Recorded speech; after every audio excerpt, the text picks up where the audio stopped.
Hello, everyone. It's Audrey with Audrey's Variety Show, and today I'm going to be reviewing Ghostbusters Afterlife. And as always, for these movie reviews, it is either going to be a skip it, matinee price, stream it, or go watch it. And with that being said, let's start.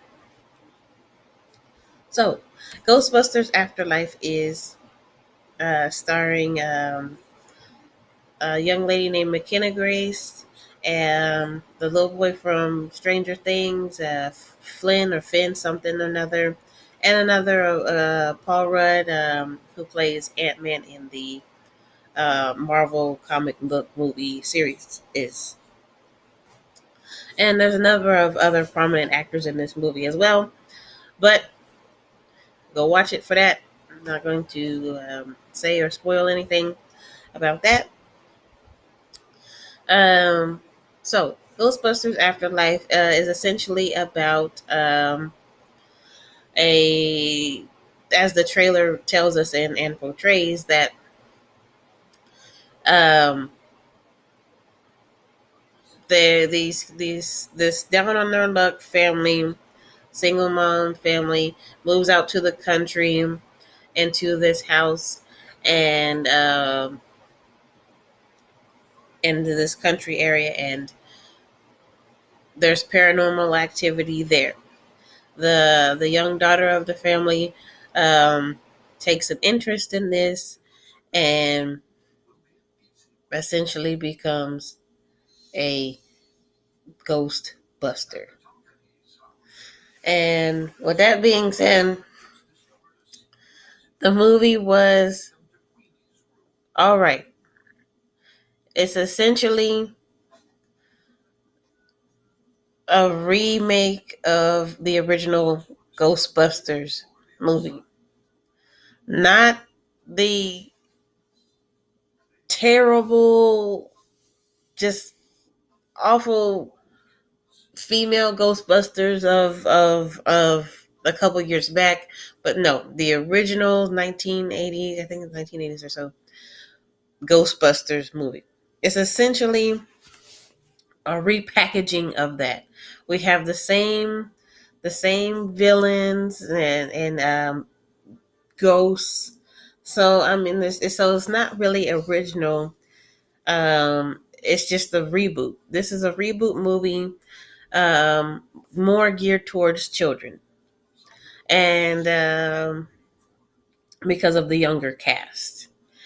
And I can appreciate what they do and try to do with the main character Phoebe, and and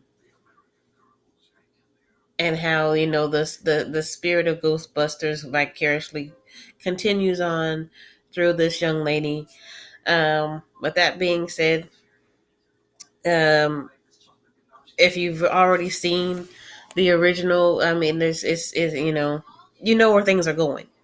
If you've never seen Ghostbusters before, I would say it's a nice introduction into the Ghostbusters franchise. I mean, I would still say watch the original, but there's that. So, um, the characters, um, there wasn't anybody that I really did or didn't like. No, nothing really. The characters for me were fine. They weren't any. They didn't really stand out to me. Um, the main character, the young girl, she does a really good job of of this, for what they're trying to do. She does a great job at it. Um, let's see what else. The villains are the same as I said before. It's the same villains, just a couple of different things. But they're essentially the same ghosts as the original movie.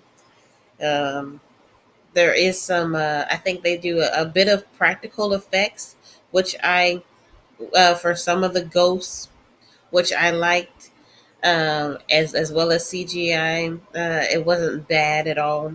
I think they did a nice a nice balance of that. It wasn't too campy looking. It wasn't too computerized looking. And so there's that. And having said all of this, I'm going to say it is a streaming or matinee price. I want to say it's a matinee price. Not because it's not it's a terrible movie or anything like that. It's just if you are a my glasses are crooked. If you are a big fan of the original, this is nothing too new to you and nothing to write home about. My daughter saw the movie. She's 9. She liked the movie. If you have younger children, I don't think they're going to sit through it. It's at the same kind of pace as the and same type of storytelling as the original. So I don't think anybody like 5 and under are really gonna really sit through this. There's not that much, you know, action to to sit a younger child and have them sit through a 2 hour movie or so. Um,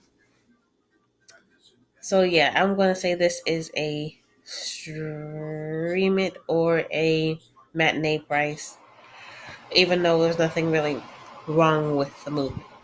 Now, some of my criticisms for the movie are simply this: the so-called jokes didn't really land. It was a like weird comedic thing that they were trying to do that I didn't understand. It was kind of like ugh more than anything. When it wasn't really funny. It's a weird sense of humor that they have in this movie that I didn't care for. Um, but yeah, that's about it. It's essentially the same as the first movie. They do a lot of homage to the original, and I would stay for the post credits and after credits scene. There are a couple of stingers in this movie, so that I think are a real treat for fans of the original Ghostbusters. But yeah, that's all I have to say for this one. None of the characters, besides the main female lead, were really interesting.